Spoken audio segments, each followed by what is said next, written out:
Hi friends, welcome back to my channel way to knowledge. मेरा नाम है अर्शीन और आज हम बात करेंगे स्ट्रेस मैनेजमेंट पर। जितनी तेज़ी से टेक्नोलॉजी एडवांस हो रही है उतनी ही तेज़ी से जो लोगों की लाइफ है वो एडवांस होने के साथ साथ स्ट्रेसफुल भी होती जा रही है। अब चाहे वो स्कूल स्टूडेंट्स हो, होम मेकर्स हो, वर्किंग हो या ओल्डर पीपल हो, हर किसी की ज़िंदगी अभी स्ट्रेस से भरी हुई है। स्ट्रेस हम इजीली ले तो लेते हैं, लेकिन हमें यही नहीं पता होता कि उसके साइड इफ़ेक्ट्स कितने ज़्यादा डेंजरस हो सकते हैं, कितनी ज़्यादा डिजीज़ हो सकती है, जैसे कि high blood pressure, heart disease, stroke, obesity and diabetes. और फीमेल्स के साथ सबसे ज़्यादा प्रॉब्लम आती है उनके हार्मोन्स डिस्टर्ब होने की। अब चलिए देखते हैं कि हम अपने स्ट्रेस को किस तरह से मैनेज कर सकते हैं। यहाँ पे मैं बात करूँगी आपसे 5 A's ऑफ स्ट्रेस मैनेजमेंट, जो कि कुछ इस तरह से है: avoid, alter, adapt, accept and active. सबसे पहले बात करते हैं अवॉइड की। कुछ ऐसी चीज़ें हैं जो कि हम अवॉइड नहीं कर सकते हैं, जो कि नेचुरल है। किसी को कोई डिज़ीज़ हो रही है, किसी का कोई एक्सीडेंट हो गया, ये सारी चीज़ें क्या है, अनअवॉइडेबल है। लेकिन कुछ चीज़ें ऐसी हैं जिसको हम अवॉइड करने की वजह से किसी प्रॉब्लम में आ जाते हैं और वो फिर हमारे लिए बहुत बड़ा स्ट्रेस का रीज़न बन जाता है। एग्ज़ाम्पल लेते हैं। सपोज़ करें हमें कोई भी एक काम है वो 5 दिन में ख़त्म करना है, और अगर हम उस पर 2 आवर्स रोज़ देंगे तभी वो काम अच्छे से पूरा हो सकता है। लेकिन अगर हमने आज उस काम को नहीं किया और कल पे टाल दिया, तो जो आज का हमें टाइम उस काम को देना था और वो हमारा कल के 2 आवर्स से 4 आवर्स में बदल गया। और इसी तरह अगर हमने नेक्स्ट डे भी नहीं किया तो वो और आवर्स हमारे बढ़ गए। इस तरह से क्या होता है, हमारा स्ट्रेस लेवल बढ़ता चला जाता है। क्योंकि हमारा कोई भी एक इम्पॉर्टेंट काम एक अर्जेंट काम में बदल जाता है, और जब टाइम की कमी हो जाती है किसी भी काम को अंजाम देने में, तो फिर हमें स्ट्रेस हो जाता है। इसी तरह की अवॉइडेंस से आप लोगों को बच के रहना है। नेक्स्ट है हमारा ऑल्टर, जिसका मतलब है कि हमें अपना जो स्केड्यूल है वो वेल बैलेंस रखना चाहिए। एक वीकली टाइम टेबल बना के रखें और जो डेली रूटीन होता है उसको भी एक बार रिवाइज़ करें। इससे क्या होगा, हमारा जो टाइम जो मैनेजमेंट है ना वो अच्छे से हो जाएगा, जिसकी वजह से हमारा स्ट्रेस लेवल जो है कम हो जाएगा, जिसमें आपको अपने काम के साथ साथ अपनी फैमिली को भी टाइम देना है, अपनी खुद की जो प्लेजर है उस पर भी टाइम निकालना है, चाहे वो सोलो एक्टिविटीज़ हो या आपकी खुद की कोई हॉबी हो। ऑल्टर में ही सेकंड पॉइंट आ जाता है एक्सप्रेस योर फीलिंग आउट। बहुत दफ़ा ऐसा होता है कि हम अंदर ही अंदर घुटते रहते हैं, हमारे अंदर कुछ ऐसा होता है जो हम बोल नहीं पाते, और जबकि हम अगर उसे बोल देंगे तो हमारी जो प्रॉब्लम है, जो हमारा स्ट्रेस है, वो हमारा कम हो जाएगा। जैसे एज अ वर्कर आप अपनी फील्ड में बहुत ही अच्छे हैं और एक्स्ट्रा आपके पास कुछ ऐसी आर्ट है, कोई एक ऐसा एक्सेल है जिसमें आप परफेक्ट हैं। क्या होता है, जब कोई किसी की एक खूबी देख लेते हैं तो लोग अपना काम भी उसे दे देते हैं कि मेरा भी कर दो, मेरा भी कर दो। ऐसा नहीं है कि आप दूसरों का भी काम करके ओवरबर्डन कर लो और फिर स्ट्रेस में आ जाओ, क्योंकि आप फिज़िकली भी टायर्ड हो जाओगे, आपकी एनर्जी जाएगी उसमें। इससे अच्छा है कि आप बोलो कि मेरे पास टाइम नहीं है, या फिर जब भी टाइम होगा तब मैं ऐसे कर सकूँगा। मतलब कि ये जो सिचुएशन है, एक्सप्रेस योर फीलिंग आउट, ये कहीं भी किसी भी तरीके से आ सकती है। इससे अच्छा है अंदर ही अंदर सफोकेट होने से कि स्पीक अप, लेकिन इन सच अ मैनर्ड वे कि किसी को हर्ट भी ना हो, बुरा ना लगे। नेक्स्ट हमारा पॉइंट है अडेप्ट। सपोज करें आपके पास कोई ऐसी इमरजेंसी आ जाती है जिसमें आपको खुद समझ में नहीं आता है कि इसको कैसे सॉल्व किया जाए। अब वो सिचुएशन कुछ भी हो सकती है। हमें क्या करना है, एक डीप ब्रेथ लेनी है और अपने आप को पुरसुकून रखना है, और ये याद रखना है कि जो प्रॉब्लम आई है तो इसका कोई ना कोई सॉल्यूशन होगा। बजाय परेशान होने के, होपलेस होने के, दूसरों से अपनी प्रॉब्लम्स जो है वो बहुत ज़्यादा शेयर करने से, कभी कभी ऐसा होता है कि प्रॉब्लम शेयर करने से हल्का फील होता है, ऐसा लगता है कि हाँ कोई है हमारे दुख में हमारे साथ खड़ा है। बट वही प्रॉब्लम अगर हम 1-2 से ज़्यादा लोगों को बता देते हैं, सपोज़ करो 5 लोग को बता दी, 10 लोग को बता दी, तो हर कोई अपना अपना पॉइंट ऑफ व्यू दे देता है, जिसकी वजह से हम एक डिसीजन नहीं ले पाते हैं। ऐसा नहीं करना है बिल्कुल भी। जस्ट आप क्योंकि अंदर ही अंदर सफोकेट फील कर रहे हैं, आपने बता दिया, किसी से बहुत अच्छे इंसान से सलाह मशवरा ले लिया, लेकिन जो भी एक्ट करना है वो आपने करना है, और हर प्रॉब्लम का सॉल्यूशन होता ही होता है।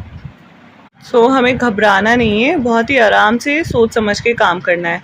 कभी कभी होता है कि हमें अपना परसेप्शन भी चेंज करने की ज़रूरत पड़ सकती है। हमें लगता है कि ये प्रॉब्लम बहुत बड़ी है, लेकिन जब हम उससे डील करना स्टार्ट करते हैं तो हम इंजॉय करने लगते हैं कि अरे वाह, हमने ये कितनी बड़ी प्रॉब्लम थी लेकिन इसको कितनी ईजिली डील कर लिया। और यहाँ पे एक रूल और आता है, 3-5 वाला रूल। इसमें क्या करना होता है कि हमें 5 मिनट तक बैठकर प्रॉब्लम सोचनी है, मतलब कि इसका सॉल्यूशन निकालना है। कि ये जो प्रॉब्लम है, हमें ये सोचना है कि ये प्रॉब्लम क्या अगले 5 साल तक हमें इफ़ेक्ट करने वाली है।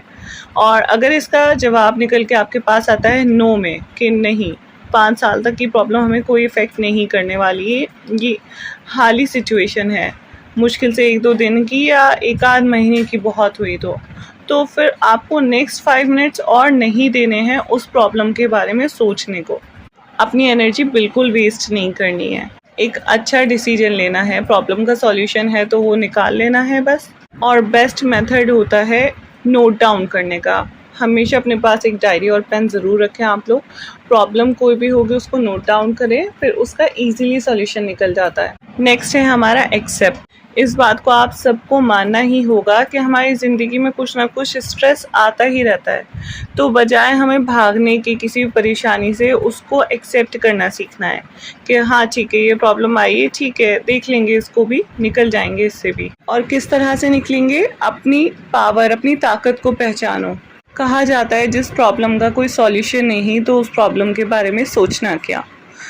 बाहर कोई भी आपको स्ट्रेसफुल सिचुएशन देखने को मिल रही है, suppose in your college, in your school, in your office, so उसको एक as a personal growth accept करना है, क्योंकि उसे सॉल्यूशन की तरफ ले जाकर आपकी एक पर्सनल ग्रोथ होगी। और अगर वो प्रॉब्लम आपके ही गलत डिसीजंस की वजह से आई है तो उससे हमें लेसन मिलेगा। तो यानी कि सबकी लाइफ ऐसे ही चलती है, सबकी लाइफ में प्रॉब्लम होती है। बस प्रॉब्लम्स के साथ हमें ये नहीं भूलना है कि हम एक ह्यूमन हैं और हमारी body as a machine work करती है, तो हमें अपना प्रॉपर ध्यान रखना है। बिल्कुल भी किसी भी प्रॉब्लम से इफ़ेक्ट नहीं करना है खुद को। भले ही ऐसा लग रहा होगा कि कहना बहुत आसान होता है, लेकिन हमें ही सारी चीज़ें डील करनी है, तो क्यों ना एक अच्छे वे में करा जाए। लास्ट है हमारा एक्टिव। खुद को हमेशा एक्टिव रखना चाहिए। अगर हमने कोई भी काम सोचा है करने का तो उसको स्टार्ट ज़रूर करना है, और जब कोई भी काम हम स्टार्ट करते हैं तो उसको एंड तक ज़रूर लेकर जाना है। ऐसा नहीं है कि कोई भी काम स्टार्ट किया और बीच में छोड़ दिया। आप खुद से प्रॉमिस करना है कि अगर मैंने इसे स्टार्ट किया तो ख़त्म भी करना ही है। और वो कैसे हो सकता है? जब हम एक्टिव होंगे। सो खुद को एक्टिव रखने के लिए एक अच्छी नींद लें, एक्सरसाइज करें, और एक्सपर्ट्स का कहना है कि 10 मिनट्स की वॉक करने से हमारा जो स्ट्रेस लेवल है वो रिलीज़ हो जाता है। और जो भी खुद की हॉबीज़ है वो करें, मेडिटेशन ज़रूर करें, सिंगिंग, डांसिंग, लिसनिंग म्यूज़िक या फिर कुकिंग, जो पसंद है वो करें। एक्टिव रहने की वजह से हमारी मेमोरी जो है वो भी अच्छी रहती है। बहुत दफ़ा ऐसा होता है जब हम चीज़ें भूलने लगते हैं तो उसका रीज़न होता है कि हमारे माइंड में बहुत सारा स्ट्रेस चल रहा होता है। हम बहुत सारी चीज़ों का इतना स्ट्रेस ले लेते हैं कि हम चीज़ें भूलना स्टार्ट कर देते हैं। तो इसलिए अपने माइंड को एक्टिव रखें, काम रखें खुद को। स्ट्रेस से रिलेटेड एक कोटेशन भी है, you can't change the fact that they exist but you can change how you react to them. मतलब आज आप इस फैक्ट से झुटला नहीं सकते हो कि स्ट्रेस जो है वो एग्जिस्ट करता है, लेकिन आप इसको बदल सकते हो अपने रिएक्शन से। एक और चीज़ आज हम पढ़ लेते हैं स्ट्रेस मैनेजमेंट से रिलेटेड, ये है 5 C's। और वो 5 C's क्या है? Clarity, choice, control, conditioning and confidence. So clarity में क्या है? हमें ये देखना है कि स्ट्रेस आ कहाँ से रहा है। क्या ये प्रोफेशनल है या पर्सनल है? कोई हमारा ऐसा पास्ट है जो कि जिससे हम ओवरकम नहीं कर पा रहे हैं, या फिर हमें फ्यूचर की टेंशन। ये सब हमें बिल्कुल भी नहीं टेंशन लेनी, बिल्कुल नहीं सोचना है, क्योंकि किसी भी डर को हम, अगर किसी भी तरह का हमें फियर है, कोई भी डर है, तो उसको हम फेस कर सकते हैं बाय आवर ब्रेवरी। और ये सब सिर्फ माइंड से आती है। नेक्स्ट है हमारा चॉइस। तो चॉइस में क्या कहा गया है? ये अवॉइड की तरह ही है। मतलब हम अपना जो वैल्यूएबल टाइम होता है, कोई भी काम हमारे सर पे पड़ा है और हम उसको नहीं कर रहे हैं, सो ये क्या हो रहा है? हमारा एक्ट ऑफ प्रोक्रेस्टिनेटिंग हो रहा है। सो इससे हमें टेंशन होने लगती है फिर जब हम अपना काम जो है इम्पॉर्टेंट काम वो लास्ट मोमेंट पे करते हैं। सपोज़ हमारा कल एग्ज़ाम है और हम रात में 3 बजे पढ़ने बैठ रहे हैं, तो ये सब क्या है, ये बहुत बड़े रीज़न है स्ट्रेस के। नेक्स्ट है कंट्रोल। हम अपने स्ट्रेस पे किस तरह से कंट्रोल पा सकते हैं, हमें वो देखना है। फिर नेक्स्ट है कंडीशनिंग। ये भी एक्सेप्टेंस की तरह ही है। सपोज़ करेंगे किसी के घर में ही सुकून नहीं है, मतलब फैमिली में ही इतना ज़्यादा प्रॉब्लम चलता रहता है कि उसे घर में ही नहीं सुकून मिल रहा है। तो अब हर टाइम मतलब कोई वर्क ऑफिस में वर्क कर रहा है, वापस वो घर पे आ रहा है सुकून के लिए, लेकिन उसे सुकून ही नहीं मिल रहा है। तो इसमें क्या है, उसे इन चीज़ों को एक्सेप्ट करना ही होगा क्योंकि उसके पास चॉइस नहीं है। क्योंकि अगर वो अपने लिए खुद का एक सेपरेट घर लेगा, उसके लिए उसके फाइनेंशियल जो इश्यूज़ हैं वो और ज़्यादा निकल के बाहर आ जाएंगे। तो इससे अच्छा है जिस सिचुएशन में है उसको एक्सेप्ट करना और ख़ुद की कैपेबिलिटी को इम्प्रूव करना। उन चीज़ों के बारे में बिल्कुल भी नहीं सोचना जो कि घर में चल रही हैं, और इनसे बचा जा सकता है मेडिटेशन के थ्रू, सम रिलैक्सेशन टेक्निक्स के थ्रू, एक्सरसाइज के through. Last and the most important is confidence. Confidence is the by product of practising the other 4 C's। इन सारी चीज़ को हम जब भी कवर कर सकेंगे जब हमारे अंदर खुद कॉन्फिडेंस होगा। तो खुद पे यकीन रखें, खुद को पहचानें और अपनी जो भी स्ट्रेंथ है उसको बाहर निकालें और अपने आप को हमेशा काम रखें। जब आप खुद के अंदर कॉन्फिडेंस देखेंगे तो आप हर चीज़ से डील कर जाएंगे। So exercise, nutrition, relaxation and developing outside interest are very important. So that's all for this video. I hope that you all will find this video helpful। Video पसंद आई तो लाइक एंड शेयर ज़रूर करें अपने friends के साथ, and don't forget to subscribe my channel.